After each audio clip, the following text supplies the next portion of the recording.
Bismillahirrahmanirrahim. Assalamualaikum warahmatullahi wabarakatuh.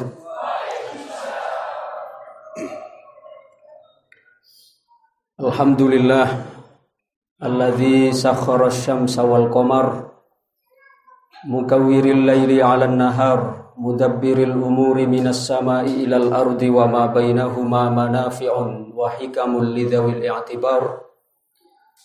Asyhadu an la ilaha illallahul wahidul qahhar wa asyhadu anna sayyidana wa nabiyyana Muhammadan abduhu wa rasuluhu kafatan lil khalaiqi wal bashar. Allahumma shalli wa sallim ala sayyidina Muhammadinil mukhtar wa alihil athhar wa ashabihil akhyar wa ala jami'i sahabatihi minal muhajirin wal ansar.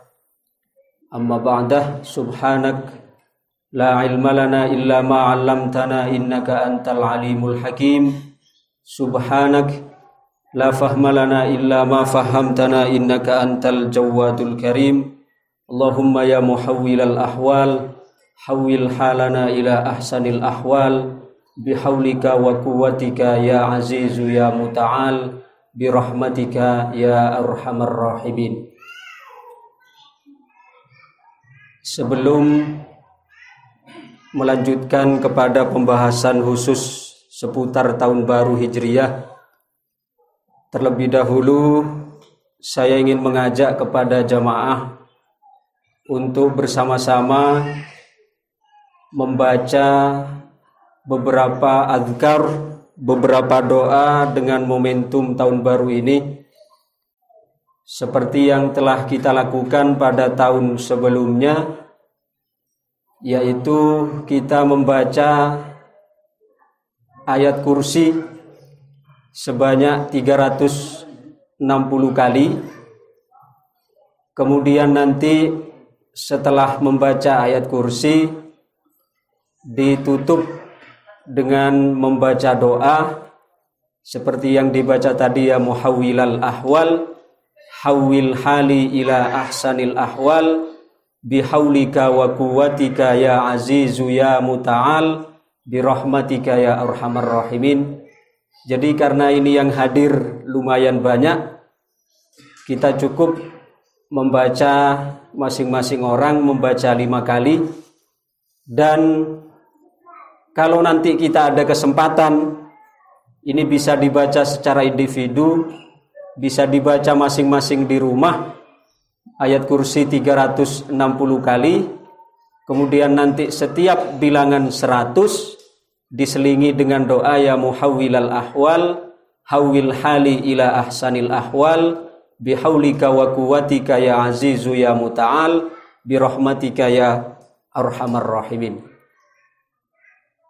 Jadi sekarang kita baca secara berjamaah, secara kolektif. Nanti kalau ada waktu bisa dibaca masing-masing pribadi di rumah, bisa dicicil selama 1 bulan. Jadi bisa dikredit selama 1 bulan, 360 bisa dikredit selama 1 bulan. Baik, Al-Fatihah. A'udzubillahi minasyaitonirrajim. Bismillahirrahmanirrahim. Alhamdulillahirabbil alamin. Ar-Rahmanir Rahim. Maliki yaumiddin. Iyyaka na'budu wa iyyaka nasta'in. Ihdinas siratal mustaqim. Siratal ladzina an'amta 'alaihim ghairil maghdubi 'alaihim waladdallin. Amin. Bismillahirrahmanirrahim. Allahu la ilaha illa huwal hayyul qayyum la ta'khudhuhu sinatun wa la nawm lahu ma fis samawati wa ma fil ardh man dzal ladzi yashfa'u 'indahu illa bi idhnihi ya'lamu ma baina aydihim wa ma khalfahum wa la yuhituna bi syai'in min 'ilmihi wasi'a kursiyyuhu as-samawati wal arda wa la ya'uduhu hifdhuhuma wa huwal 'aliyyul 'azim. Allahumma ya muhawwilal ahwal hawwil hali ila ahsanil ahwal bihaulika wa quwwatika wa qudratika ya aziz يا متعال برحمتك يا أرحم الراحمين. بسم الله الرحمن الرحيم.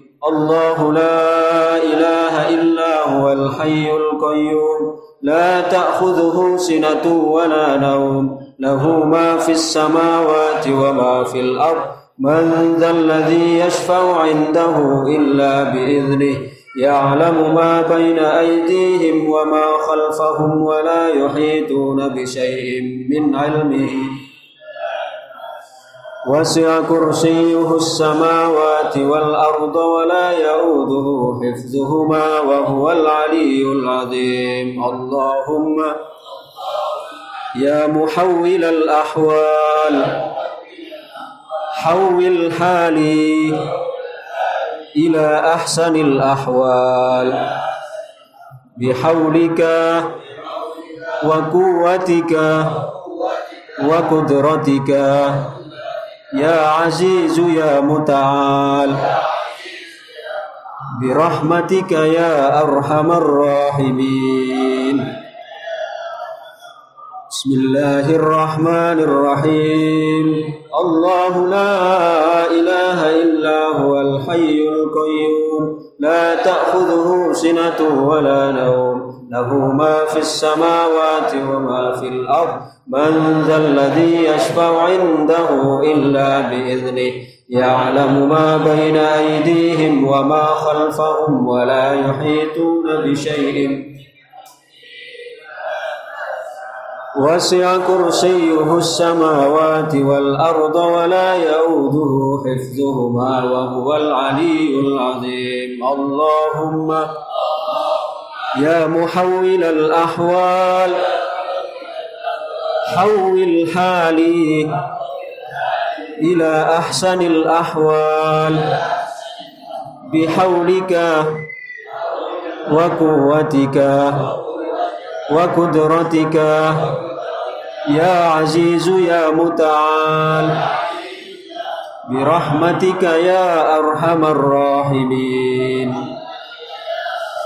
بسم الله الرحمن الرحيم. الله لا إله إلا هو الحي القيوم لا تأخذه سنة ولا نوم له ما في السماوات وما في الأرض من ذا الذي يشفع عنده إلا بإذنه يعلم ما بين أيديهم وما خلفهم ولا يحيطون بشيء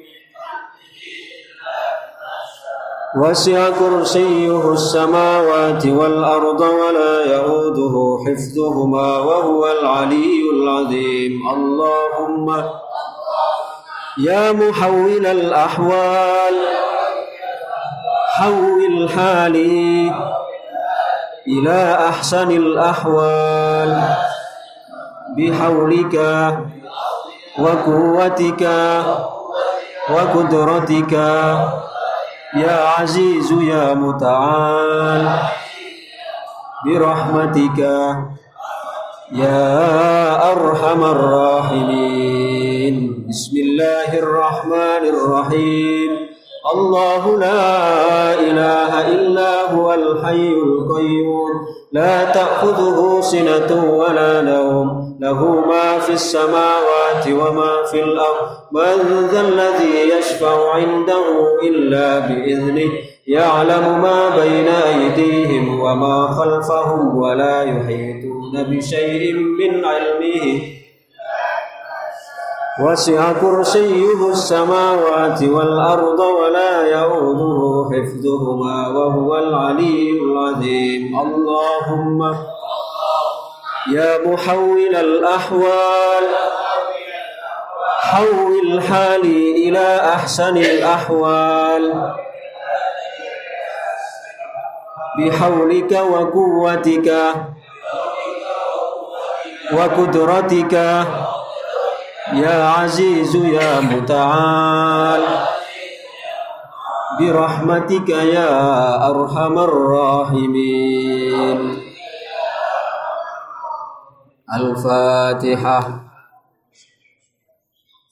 Ar-Rahman Ar-Rahim Maliki Yaumiddin Iyyaka na'budu wa iyyaka nasta'in ihdinas siratal mustaqim Siratal ladzina an'amta 'alaihim ghairil maghdubi 'alaihim waladdallin.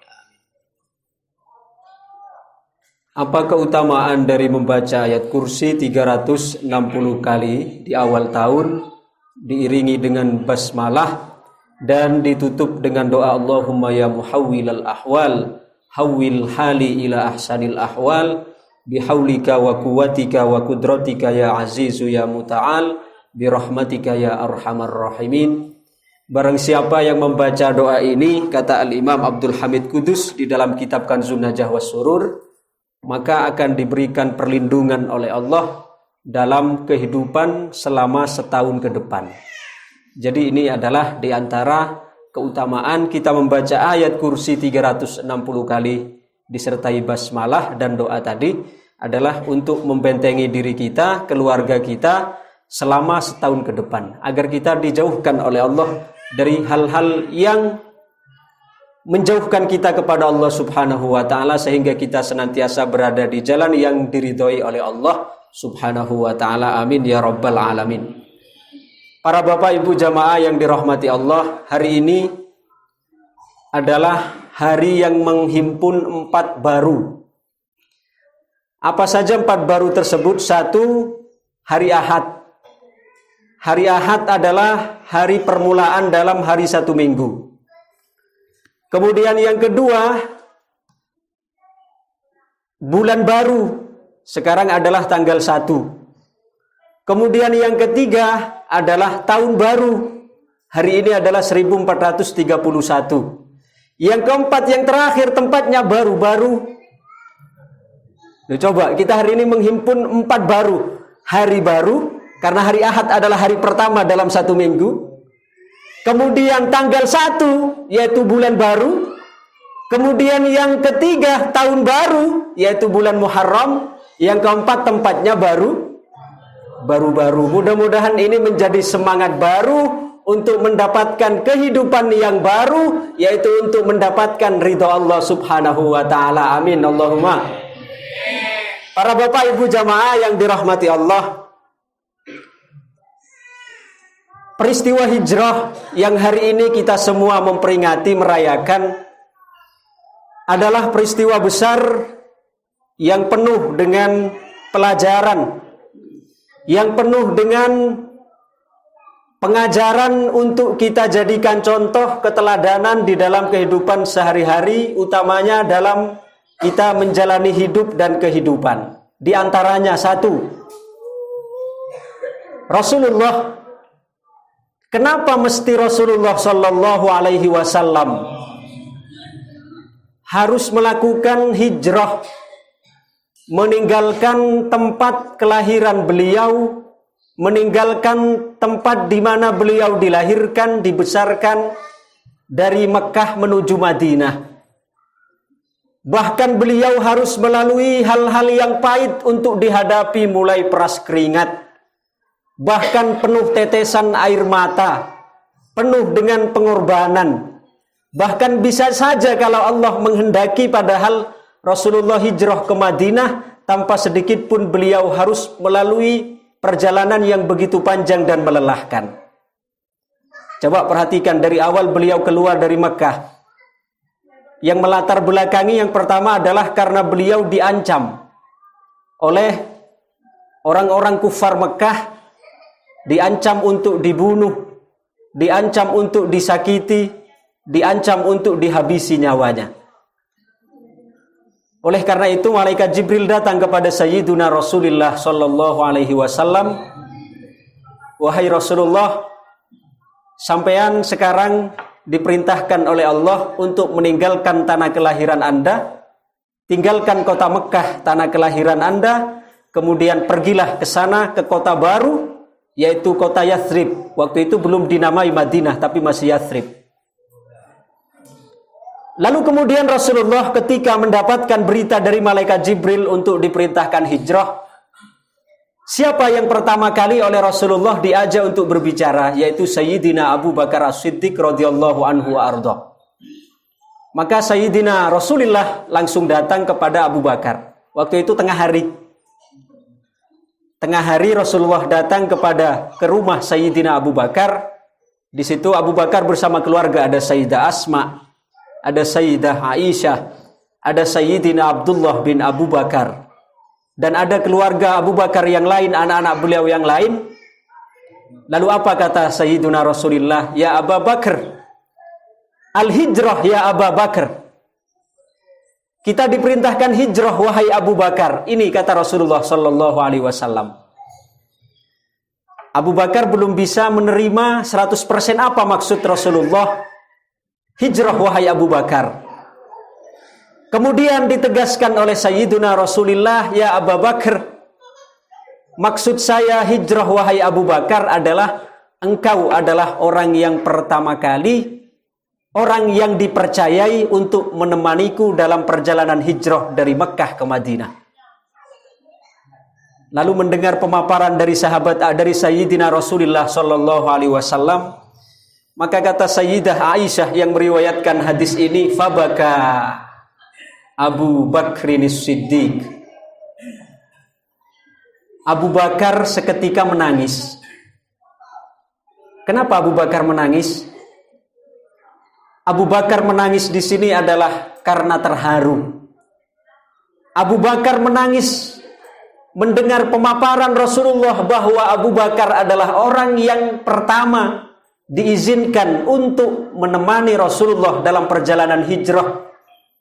Abu Bakar merasa ini adalah suatu kehormatan kepada beliau. Maka beliau menangis seraya mengatakan, labbaika ya Rasulullah, aku penuhi panggilanmu wahai Rasulullah untuk menemani perjalananmu dalam perjalanan hijrah ke Madinah. Maka singkat cerita, kemudian Abu Bakar mempersiapkan segala sesuatu, bekal, kemudian strategi. Siapa saja nanti yang akan terlibat untuk membantu perjalanan ini sudah ditentukan oleh Abu Bakar. Sayyidah Asma binti Abu Bakar, putri beliau, diberikan tugas, wahai Asma, engkau selama aku dan Rasulullah ada di Gua Thur, engkau yang bertugas untuk memberikan, untuk mengantarkan bahan makanan. Ini Sayyidah Asma. Kemudian engkau wahai Abdullah, jadi anak-anak Abu Bakar semua diberikan tugas, diberikan peran. Engkau wahai Abdullah, engkau bertugas untuk menjadi mata-mata, untuk menyelidiki tentang keadaan orang-orang kafir Quraisy yang senantiasa mengancam, yang senantiasa berupaya untuk menghabisi Rasulullah Shallallahu Alaihi Wasallam. Ditugaskan untuk mengembala kambing guna mengetahui strategi yang tengah disusun oleh tentara kafir Quraisy. Singkat cerita, tengah malam, dan Kanjeng Nabi keluar dari rumah beliau adalah tengah malam. Rasulullah Shallallahu Alaihi Wasallam, rumah beliau telah dikepung rapat oleh tentara kafir Quraisy, di mana dari masing-masing kabilah telah mengutus pemuda-pemuda yang memiliki kekuatan kekar untuk bersama-sama bersepakat membunuh Sayyiduna Rasulullah Sallallahu Alaihi Wasallam. Maka sebelum Rasulullah keluar, dipanggillah oleh Rasulullah, yaitu Sayyidina Ali karramallahu wajhah wa radhiyallahu anhu wa tabaraka wa ta'ala alaih. Sayyidina Ali dipanggil oleh Rasulullah, wahai Ali, aku bersama Abu Bakar akan melanjutkan perjalanan hijrah. Maka engkau aku berikan amanah, aku berikan sebuah amanah besar, yaitu engkau menggantikan tempat tidurku selama aku keluar dari rumah untuk melanjutkan perjalanan ke kota Madinah. Hadir ya Rasulullah. Ini jawaban Sayyidina Ali. Lalu kemudian Rasulullah keluar dari dalam rumah. Orang-orang kafir Quraisy yang telah mengepung rapat rumah Rasulullah tertidur dengan izin Allah setelah ditaburi pasir. Mereka yang awalnya mengepung rapat lalu kemudian mereka tertidur, seperti halnya mereka terkena sirep yang tidak bisa membuka mata karena ditimpa ngantuk yang luar biasa. Ada satu yang ingin saya sampaikan di sini adalah apa sebenarnya tujuan utama Sayyiduna Rasulullah Sallallahu Alaihi Wasallam untuk menggantikan Sayyidina Ali untuk tidur di tempat tidur beliau. Ini tadi malam sudah saya sampaikan di Masjid Jami.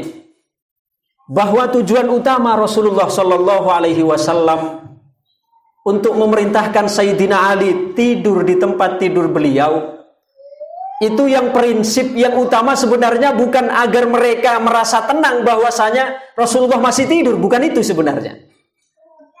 Tetapi ada sebuah keajaiban aneh bin ajaib.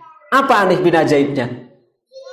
Orang-orang kafir Quraisy Mekah, walaupun mereka memusuhi Rasulullah, meskipun mereka ingin membunuh Rasulullah, tapi anehnya, ajaibnya, justru mereka sangat percaya 100% kepada Rasulullah bahwa beliau adalah seorang laki-laki yang amin, seorang laki-laki yang amanah, seorang laki-laki yang tidak akan pernah mengkhianati janji dan tidak akan pernah mengkhianati amanatnya. Artinya apa?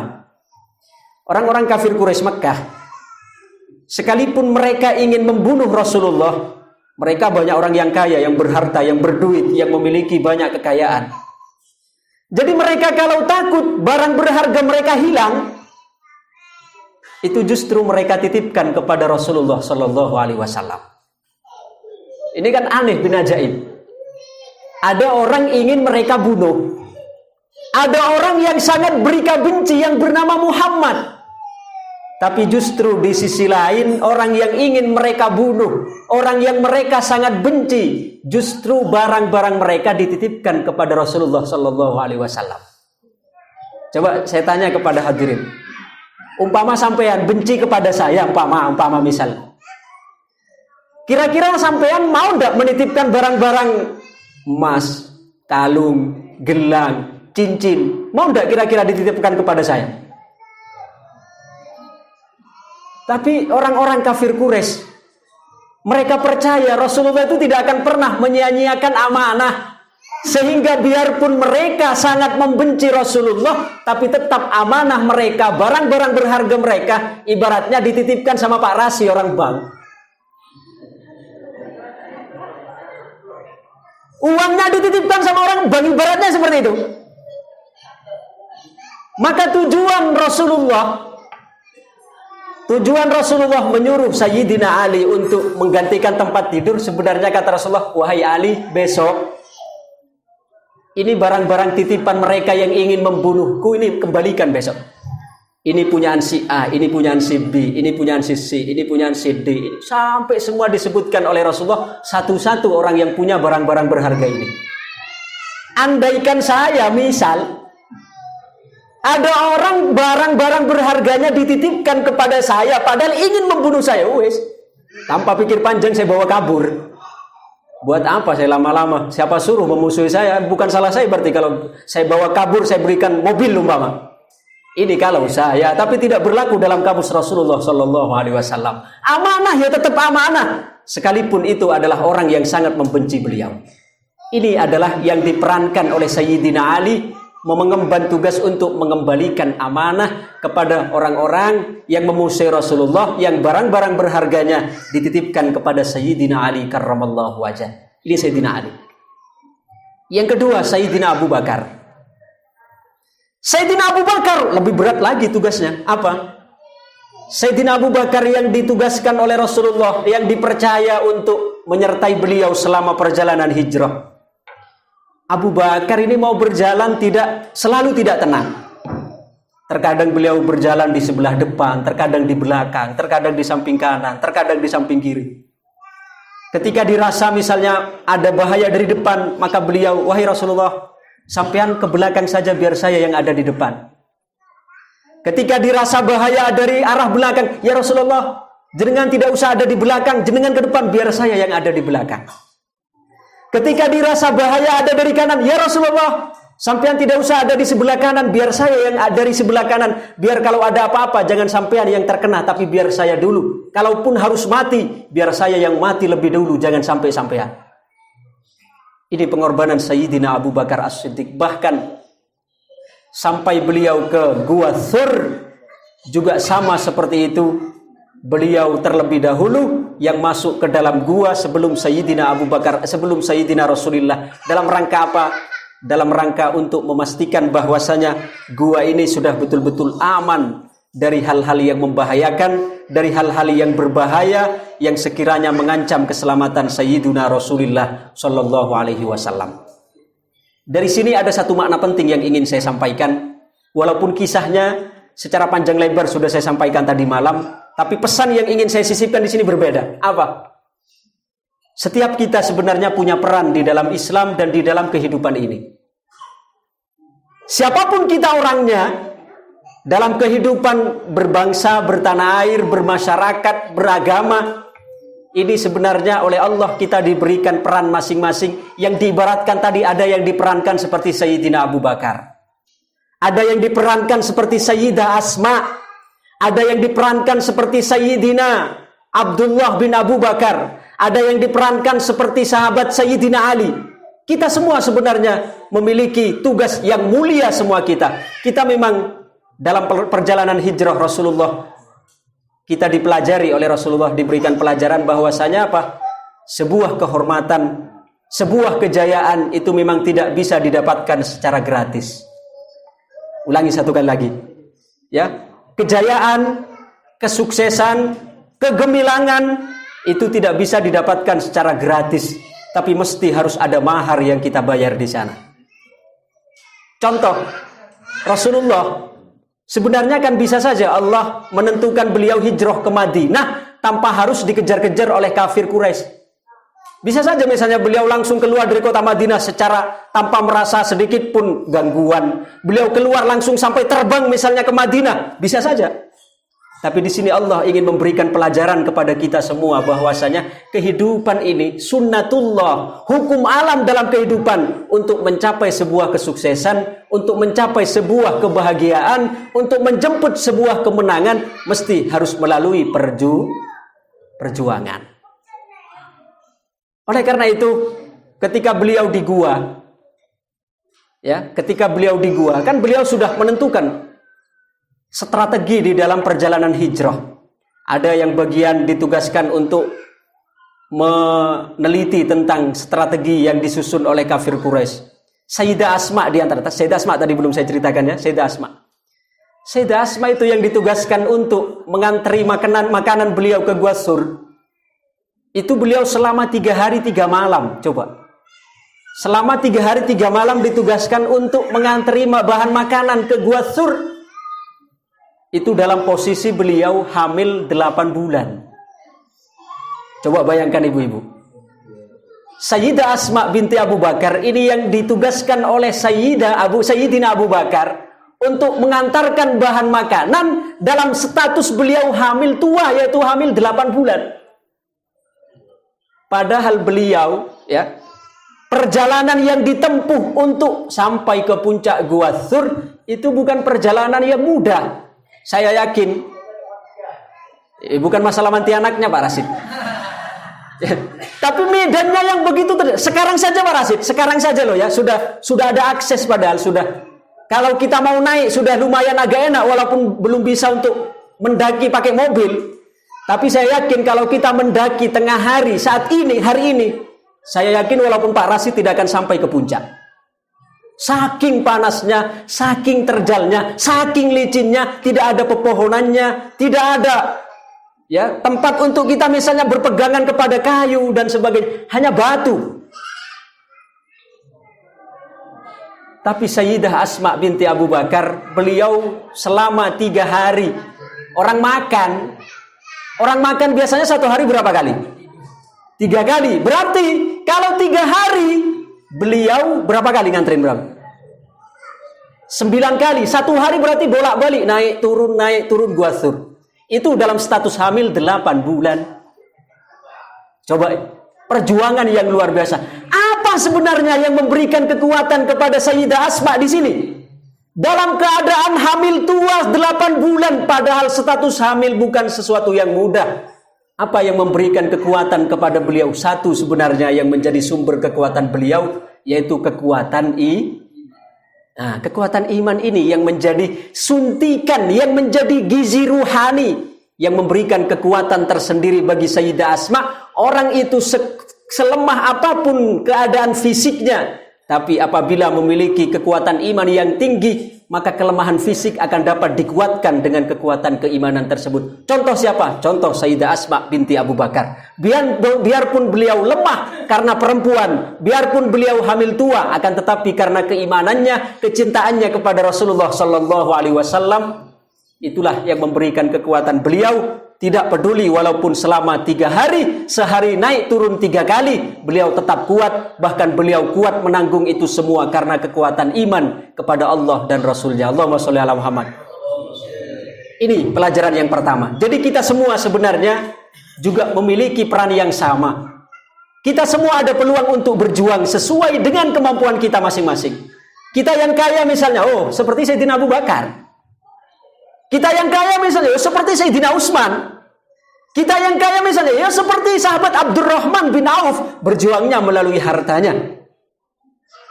Lalu kemudian kita yang tidak punya misalnya seperti sahabat Bilal. Ya, seperti sahabat-sahabat yang lain yang bagian berkhidmah dengan tenaganya, bagian berkhidmah dengan pemikirannya, atau minimal kalau kita harta tidak punya, tenaga tidak punya, minimal kita dengan doa. Ini adalah yang terakhir bagi kita. Atau ada lagi yang lebih sederhana, yang lebih rendah lagi. Tidak mampu berdoa, ada berjuang, ada. Melalui apa? Diam. Diam itu masih berdoa, Gus. Mungkin. Doa itu masih diam itu sudah merupakan berdoa. Contoh misalnya. Umpamanya di sini mau membangun, misal, itu pasirnya kan sudah ada. Itu bukan beras Pak Camat, tapi pasir Pak Camat. Kita sudah melihat pasir ya, sudah pada berbaris di depan gedung. Kemudian kita misalnya ditakdirkan oleh Allah seperti sahabat Abu Bakar. Berarti kita berjuangnya dengan apa? Berjuangnya dengan apa? Dengan uang. Dengan dana, ya. Dengan dana seperti Abdurrahman bin Auf, Sayyidina Utsman, berjuangnya dengan dana. Oke lah, kita tidak punya dana. Kita diberikan peran seperti Sayyidina Ali. Sayyidina Ali tenaganya, jasanya, ngangkut pasirnya, ikut gotong royongnya. Ya. Kemudian tidak mampu, dana tidak mampu, kemudian tenaga tidak mampu karena fisik lemah. Minimal apa tadi? Doa, mendoakan mudah-mudahan segera ada donatur yang terketuk hatinya untuk membangun. Ini minimal. Tidak mampu lagi untuk berdoa. Minimal ini yang terakhir apa? Diam. Gimana Gus maksudnya diam? Maksudnya diam daripada kita sudah tidak berperan sebagai Sayyidina Abu Bakar yang membantu dari segi pendanaan, tidak membantu dari segi tenaga, tidak membantu dari segi doa, tapi hanya membicarakan. Ini dari dulu tidak jadi-jadi bangunannya. Pasti ini uangnya dihabiskan oleh Kusabror. Dihabiskan ke barat, ke timur, dibelikan tiket untuk ke Malaysia, untuk kemana-mana, pasti habis ini uangnya. Loh, ini kan namanya sudah tidak membantu dana, sudah tidak membantu pemikiran, sudah tidak membantu doa, maunya hanya membicara. Loh, ini kan namanya tidak memberikan andil apapun. Maka terakhir adalah minimal kalau kita dana tidak punya, tenaga tidak punya, doa pun tidak mampu, minimal diam. Ini dalam strategi yang dapat kita pahami di dalam peristiwa hijrah, bahwa kita semua sebenarnya adalah memiliki peran yang penting di dalam agama ini sesuai dengan kemampuan kita masing-masing. Ada yang berperan sebagai Abu Bakar tadi. Abu Bakar bukan hanya hartanya tapi juga tenaganya tadi. Coba bahkan beliau hartanya, tenaganya, anak-anaknya, keluarganya, semua beliau libatkan di dalam perjuangan hijrah Sayyiduna Rasulullah Sallallahu Alaihi Wasallam. Maka tidak heran lalu kemudian Abu Bakar oleh Kanjeng Nabi dinobatkan sebagai sahabat pertama yang nanti akan memegang bendera di antara umat Rasulullah yang akan masuk surga tanpa dihisab. Jadi kata Rasulullah, kelak di akhirat ada 70.000 orang. Ada 70.000 orang, nggak tahu kita di antara kita ada nggak yang masuk 70.000 ini? Kata Rasulullah, ada 70.000 orang yang nanti akan masuk surga tanpa hisab. Jadi tidak perlu ditimbang, tidak perlu dihisab, tidak perlu diperhitungkan, tapi langsung dimasukkan ke surganya Allah Subhanahu wa Ta'ala tanpa hisab. Siapa pemegang benderanya? Pemegang benderanya itu adalah Sayyidina Abu Bakar As-Siddiq. Jadi kalau kita ingin berada di panji orang-orang yang masuk surga tanpa hisab, kita harus berjiwa seperti jiwanya siapa? Harus berjiwa seperti jiwanya siapa? Jiwanya sahabat Abu Bakar. Kira-kira kita mau masuk surga tanpa hisab? Ya mau, tapi perjuangannya bagaimana? 70.000 di antara umat Rasulullah yang masuk surga tanpa harus dihisab, tanpa masuk perhitungan malaikat, tanpa ditimbang amalnya. 70.000 orang di bawah komando benderanya dipegang oleh Sayyidina Abu Bakar As-Siddiq. Mudah-mudahan ada di antara kita yang masuk di sini. Syukur-syukur kita semua masuk di dalamnya. Ya tapi juga perjuangannya. Ya sekedar berharap tidak apa-apa, tapi juga dengan perjuangannya. Allahumma sholli ala Muhammad. Kemudian yang terakhir karena ini adalah bulan baru, hari baru dan tahun baru, hendaknya kita juga punya semangat baru di dalam meningkatkan ibadah kita kepada Allah Subhanahu wa taala, karena setiap hari di situ sebenarnya ada panggilan Allah Subhanahu wa taala untuk kita senantiasa meningkatkan ketaatan, untuk kita meningkatkan ibadah kepada Allah Subhanahu wa taala. Bahkan di sini ada 3 golongan. Siapa golongan ini? 1, barang siapa yang hari ini lebih baik dari hari kemarin. Jadi semakin hari kita semakin baik, semakin hari semakin meningkat, semakin hari semakin bertambah kebaikannya, semakin hari semakin meningkat ketaatannya. Hari ini semakin baik dari hari kemarin. Fahuwa minal faizin. Golongan yang pertama ini adalah orang-orang yang beruntung. Hanya ini orang yang beruntung. Hari ini lebih baik daripada hari kemarin. Besok lebih baik daripada hari ini. Ini yang pertama, yaitu orang-orang yang beruntung. Yang kedua sekarang. Yang kedua, hari ini sama dengan hari yang kemarin. Tidak ada peningkatan, sama ya. Kebaikannya sama, kemudian ketaatannya juga sama. Tidak ada peningkatan sama sekali. Tergolong siapakah yang kedua ini? Barang siapa yang kebaikannya hari ini sama dengan hari yang kemarin, maka dia termasuk golongannya orang-orang yang merugi. Jadi sama saja dengan yang kemarin, kita masih rugi nih. Ya, tapi yang dimaksud sama ini bukan berarti, Gus, berarti saya kemarin kan sholat duhur 4 rakaat, Gus. Berarti besok harus ditingkatkan 8 rakaat biar ada. Ya, tidak bisa, bukan itu yang dimaksud. Artinya ketaatan-ketaatan yang memang tidak ada tuntunan untuk ditambah seperti 4 rakaat. Ya bukan rakaatnya yang ditambah, tapi kualitasnya. Ya. Jadi kalau kita masih sama, yang sekarang sama dengan yang kemarin, kita masih tergolong orang-orang yang merugi. Yang terakhir, ini lebih rugi lagi. Siapa? Barang siapa yang hari ini lebih buruk dari hari kemarin, maka dialah orang-orang yang binasa.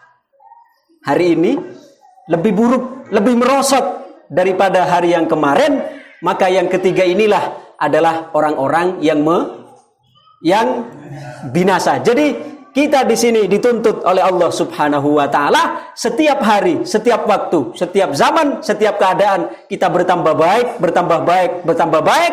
Hari ini lebih baik daripada hari kemarin, besok lebih baik daripada hari ini, yang lusa lebih baik daripada besok. Ini kita tergolong dari orang-orang yang beruntung. Jangan sampai kita menjadi orang yang kedua. Siapa orang yang kedua? Orang yang merugi. Siapa orang yang merugi? Orang yang kebaikan hari ini sama dengan kebaikan yang kemarin. Jika kita masih sama yang kemarin dengan yang sekarang, kita masih tergolong orang yang merugi. Padahal sudah sama ini, masih merugi. Bahkan jangan sampai kita jadi yang ketiga, yaitu orang-orang yang binasa. Siapa? Yaitu orang-orang yang hari ini justru lebih baik, lebih buruk daripada yang kemarin. Mudah-mudahan momentum tahun baru ini menjadikan kita sebagai hamba Allah yang semakin baik. Amin. Sesuai dengan doa tadi, ya muhawwilal ahwal. Ya Allah, duhai yang merubah keadaan. Hawwil hali ila ahsanil hal. Rubahlah keadaan kami kepada sebaik-baik keadaan. Bihaulika, dengan kekuatanmu, dengan dayamu. Wa kuwatika, dan kekuatanmu. Wa kudratika, dan kekuasaanmu. Ya azizu ya muta'al, duhai zat yang maha perkasa dan yang maha memperhatikan. Birahmatika ya arhamar rahimin. Ini adalah harapan doa kita di tahun baru. Artinya agar kita bagaimana dijadikan oleh Allah sebagai hamba yang senantiasa setiap hari semakin meningkat, setiap hari semakin meningkat, setiap hari semakin meningkat. Amin, amin ya rabbal alamin. Demikian yang bisa saya sampaikan. Mudah-mudahan kita kedepannya bisa tambah baik. Nanti tanggal 10 Muharram seperti biasa, sekaligus diumumkan kita gelar seperti biasa acara 10 Muharraman, yaitu doa bersama dan santunan anak yatim. Jadi mulai dari sekarang kita sudah mulai bisa menabung untuk bersama-sama menyantuni anak yatim. Karena di antara keutamaan menyantuni anak yatim adalah kita akan menjadi tempat disaksikan, tempat turunnya, tempat datangnya rahmat Allah Subhanahu wa taala. Jadi tanggal 10 Muharram nanti kita bersama-sama menyantuni anak yatim. Seperti biasa acaranya, settingan acaranya seperti biasa, tidak ada perubahan. Jadi mulai sekarang kita bisa mulai menabung untuk mempersiapkan diri menyantuni anak yatim pada nanti 10 Muharram. Mudah-mudahan semua diberikan kesempatan, mudah-mudahan semua diberikan keistiqomahan, mudah-mudahan semua diberikan kesehatan sehingga kita bisa menjalankan. Amin amin ya rabbal alamin. Kullu amrin mufawwadun 'ala Allah. Assalamualaikum warahmatullahi wabarakatuh.